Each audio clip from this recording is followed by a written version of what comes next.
Well, today is slightly a convoluted one, so I've got lots of little things to do.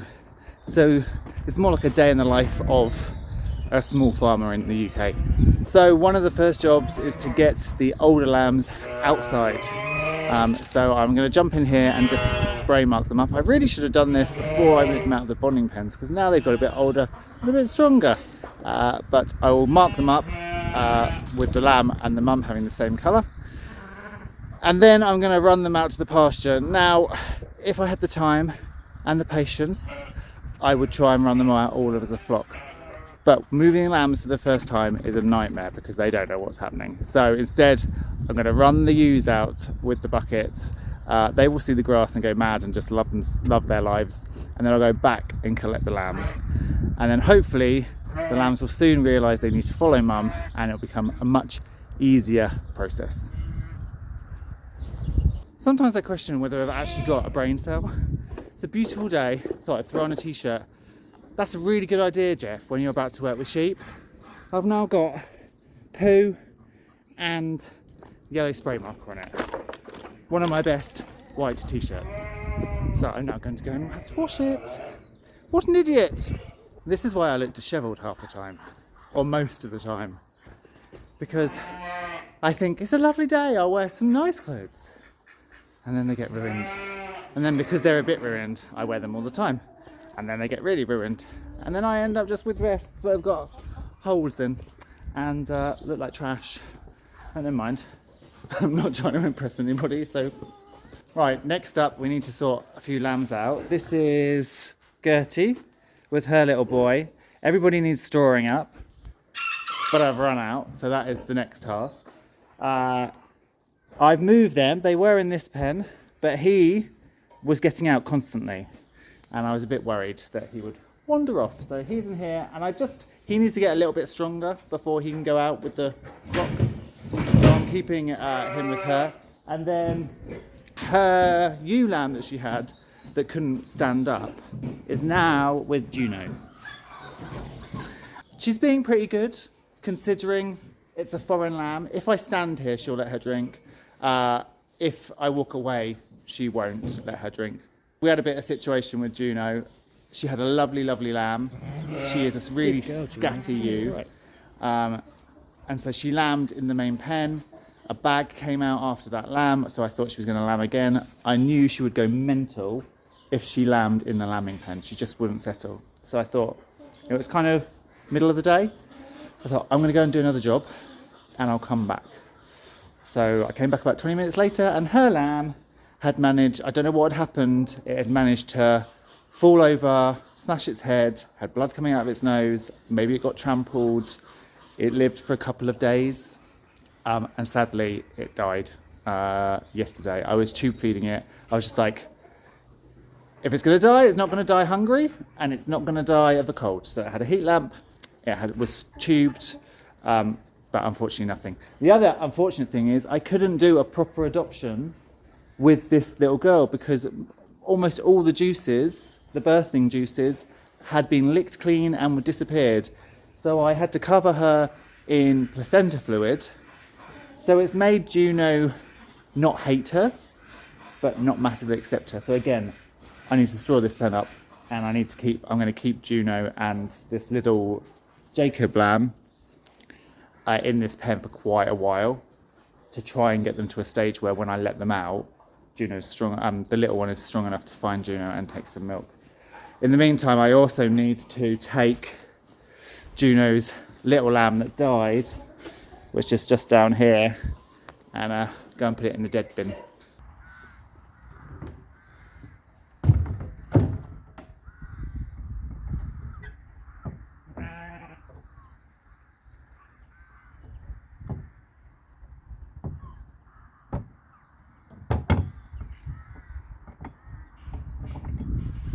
It might seem super mean and super uncaring, but in the UK it's the law. You're not allowed to bury anything on site. Every dead body has to be taken away and incinerated. So luckily I've got these two dead bins, so if anything dies, they go in the dead bins, they mush down. and then the incinerator truck comes to collect them. Hello ladies. I know, we will get round to feeding you in a minute. If you saw on Instagram, I was pretty gutted about that lamb, with a lot of guilt and a lot of shoulda, woulda, coulda. But who knows? If I'd put her in a bonding pen, would she have freaked out and damaged the lamb? If I'd stayed and watched, would I have been able to catch the lamb if it fell and smacked its head? Was there something internally wrong that I couldn't have prevented at all? So just one of those things. However, I have only had 6 ewes go so far, which means I've got another 11. So there are plenty more lambs to come. Ford Fiesta. Not the ideal farm car, but I can get 4 bales in. Oh, thank you.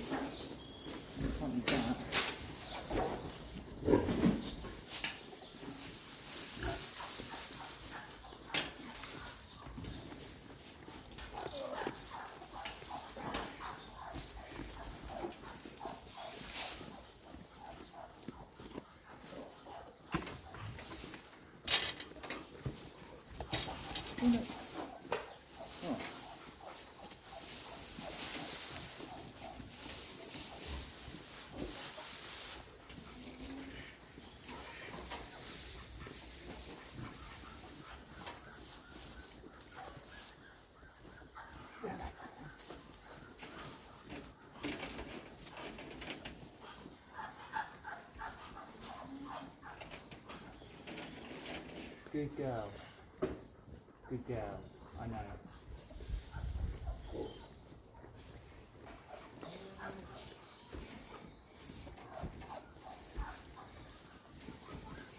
Now this field where I put those ewes and lambs into is not completely sheep proof. Is it hard for them to get out? Yeah. Is it impossible for them to get out? No. Not when it comes to a Norfolk horn. So I'm just walking the boundary to check for little holes. I could put electric out here, but to be honest it's more faff than it's worth, because my Norfolk horns don't care about electric. I spend most of my life trying to think about how to contain sheep. So what I'm actually going to do is have the sheep out here with their lambs in the day and run them back into the barn at night. There is a reason for my slight madness. A, I'll sleep better because I will know that the sheep are contained and they're not escaping where they shouldn't. And B, it will get the ewes and the lambs used to running in and out of the barn. So when it comes to weaning time, it's no problem. Just run them in with a bucket and split them off. So that's my reasoning. Also, I really wanted to put them on this field. This field hasn't been grazed for 2-3 months, whereas the other one was all winter, and so I'm worried about worm burden in little newborn lambs. So I think it's better for them to be on this field. I also don't think they will stray too far, because at the moment they have been inside, they've been on hay, they've been on nuts for a month, they haven't seen grass.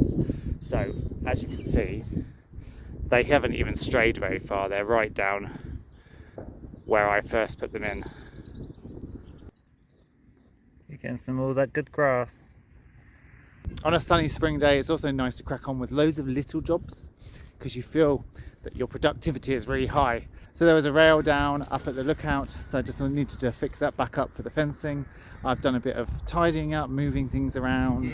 This stock fencing was left over from when I did the goat pen. And of course getting sidetracked by watching animals. Here the rooks are starting to make their nests, and of course the farm animals too.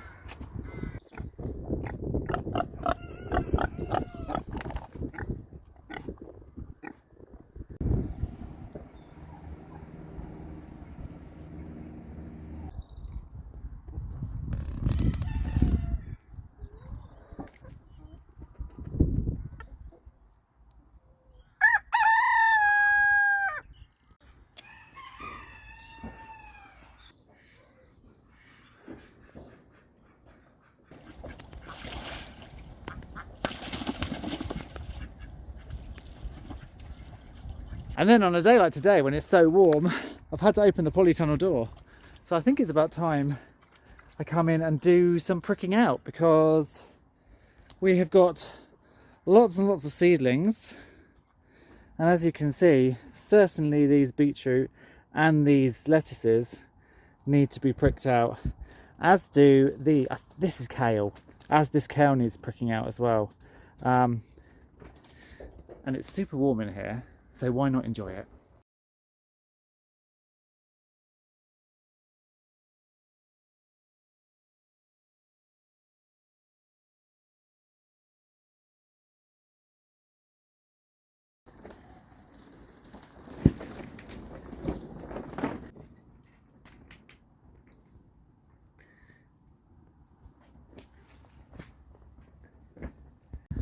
I quite enjoy pricking out on a spring day in the polytunnel when it's sunny.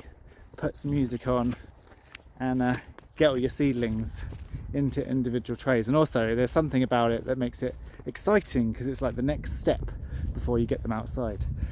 So that's 2 trays of lettuce, salad bowl lettuce done, 2 trays of Chioggia beets done, and many, many, many thousands to come. Right, I've had a cuppa. Just come and check these sheep.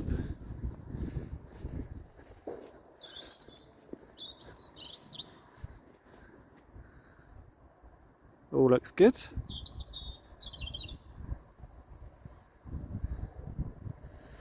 Hi, Fraggle.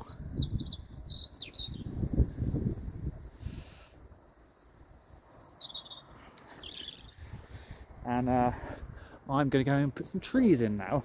One thing I do want to do is I need to tidy up along this edging and then tile this pyracantha. This is pyracantha. I want to tie this in to the fence. The idea is to have a big fat pyracantha fence hedge all the way along this fence. My strimmer has died though. I have no petrol, and the last time I used the strimmer it started to smoke, so I may have to buy a new one. That's a job for another day. Right, so I'm going to put in some walnuts. I've got 20 walnut trees. Walnuts can't be planted near other things. A lot of species of tree, they actually kill. Their roots put out some substance. So I'm going to make a promenade of walnut trees that will hopefully over the next few years grow, mature, and oh look, there's been a little muntjac along here. Look at all these little muntjac.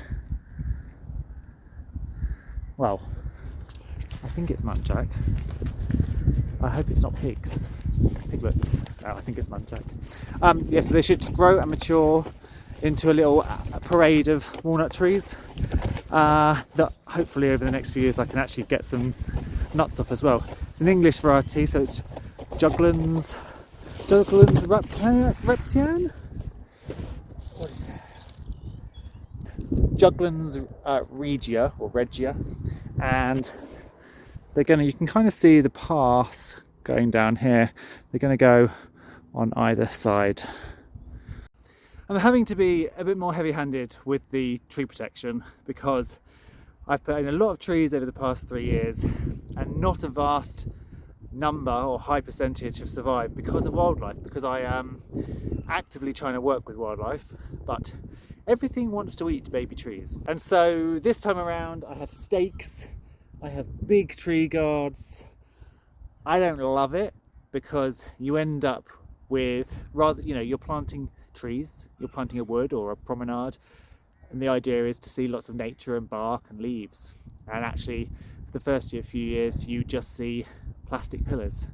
But I've tried weed suppressant mats around the base, I've tried the little spiral protectors. They're not good enough.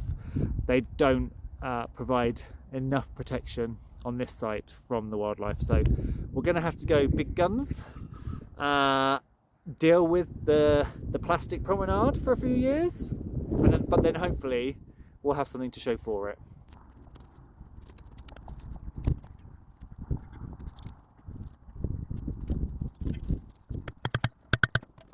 Now, I'm no tree planting expert. This is the English walnut. So I looked it up online and it said they should be planted for cropping, if you're planting cropping plants, between 1 and 2 meters apart.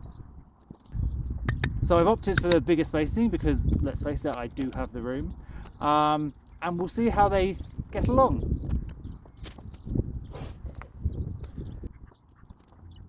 And also, having seen those little muntjac footprints in the ground, it just goes to prove that definitely the heavier tree guarding is required.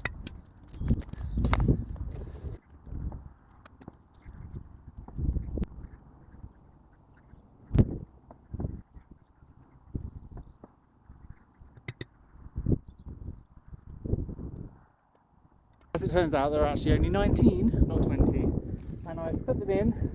They're not, you know, this row is straighter than this row, which is a bit curvy, but that's nature, isn't it?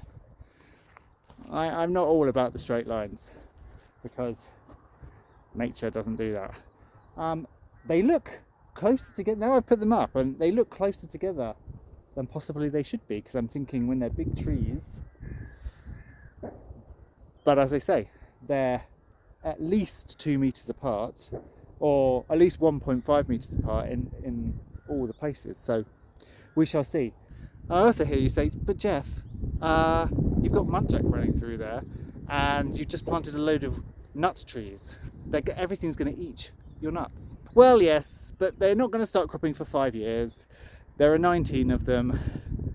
And I'm going to cross that bridge when I come to it. It may be that I have to put some more fencing around this area, keep an eye on squirrels, etc.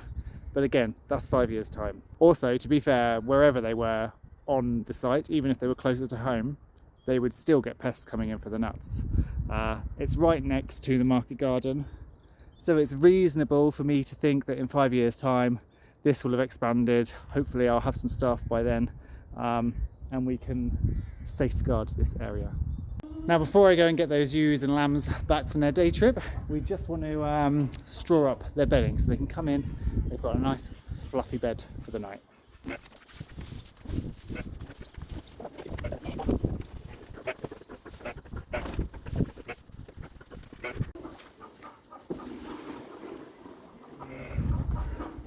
Now on the way in, I don't want to grab and catch the lambs, so I'm just going to take a little bit of time to coax them in slowly, and hopefully the lambs will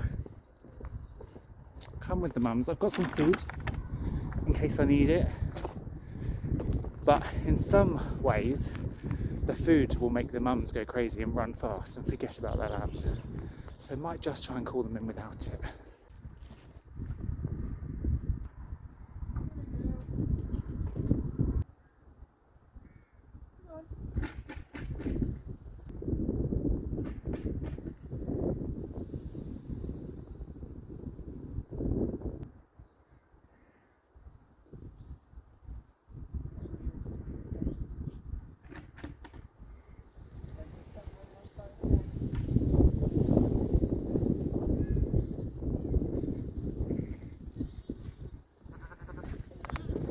I think we're in luck. Come on. Come on.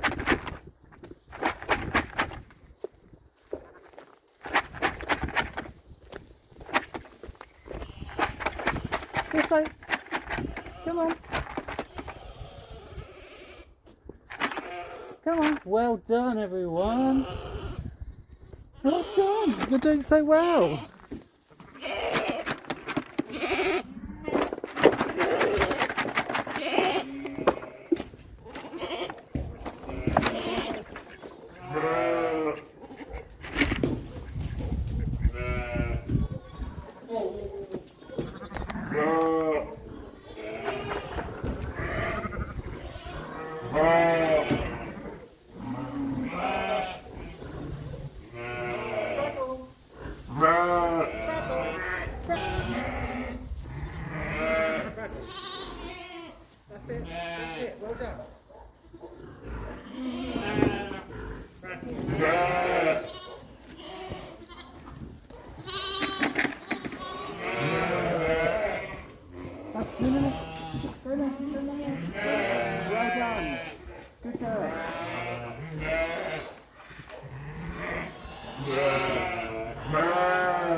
That's pretty faultless.